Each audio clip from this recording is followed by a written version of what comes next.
did get from Mike today one idea, so they're already starting to come in, which I'm glad for. A resident of Upson spoke to me and asked that when that is zoned, if it's possible that it could be zoned so that if a power company wanted to come in and try to utilize wind power up there, that we could do that. I don't know if that's something that's feasible or not.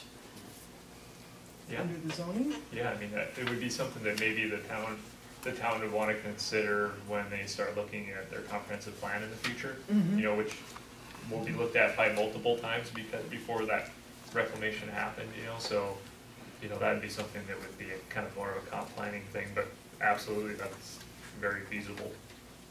Okay. I've been thinking these last couple of months about topography, because you guys, you said you only going to move the dirt once, the overburden ones. Is it possible to use the existing topography as it is now as a basis for the new, for the stockpile and to mold it that way? Referring to the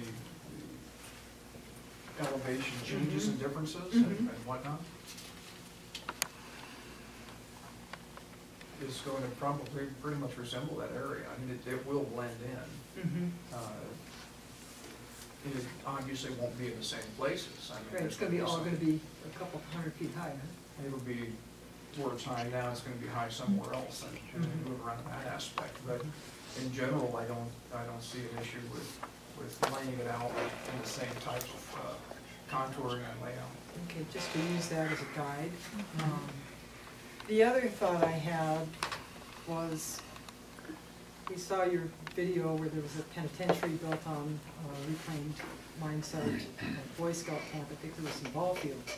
You need level ground to do it around. So what would happen if somewhere near the road access to the stockpile, if there was 100 acres that was left relatively level, so that in 15 years a developer comes by and says, here's a site somewhat that we're interested in, and if it's consistent with the use of the rest of the stockpile, maybe there could be some type of development there. We would have to have that pretty flexible in the local agreement to be able to do that, but we're not going to find somebody who's going to be interested in developing that land now. It would have to be closer to the end of the reclamation of that area. Down.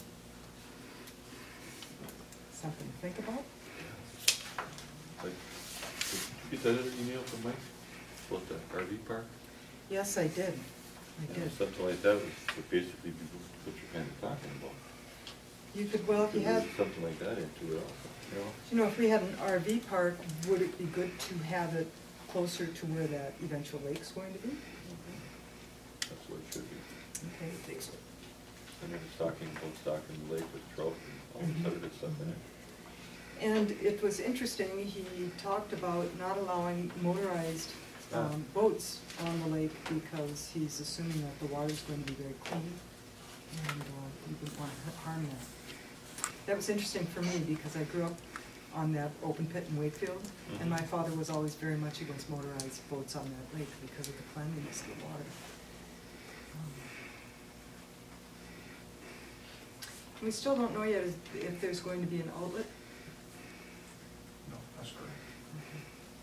I would like to see if there's an outlet on the lake. I would like the county to be included in the design of that outlet, where it goes, if it's possible to have a waterfall there. Is it going to, go out into a wetland? Again, I'm looking back to that open pit in Wakefield, and the outlets goes through a culvert, and I don't think that's what we want. Okay. No, we're starting to get a little bit of input on it, on the reclamation farm, so. Now, he also talked about trails. The North Country Trail runs on the north side of the highway. It would be nice to have a spur going off and into that area, off of that North Country Trail, but could that be generally left up to the forestry department on how that will be developed as that area is reforested? I think you should be able to put something ahead to the reclamation plan. Okay, and then have the forestry department oversee that. I would think. My first rodeo too. Yeah. Did you talk to Joe Barris about that? And Sure, see go if that's an appropriate thing for the forestry department to do? Does anybody else have other ideas on reclamation? Hear from anybody? Okay. I did talk with the schools. Of course, the mine is politically controversial, so they're not gonna spend a lot of time on it. They don't wanna draw their kids into any type of controversy.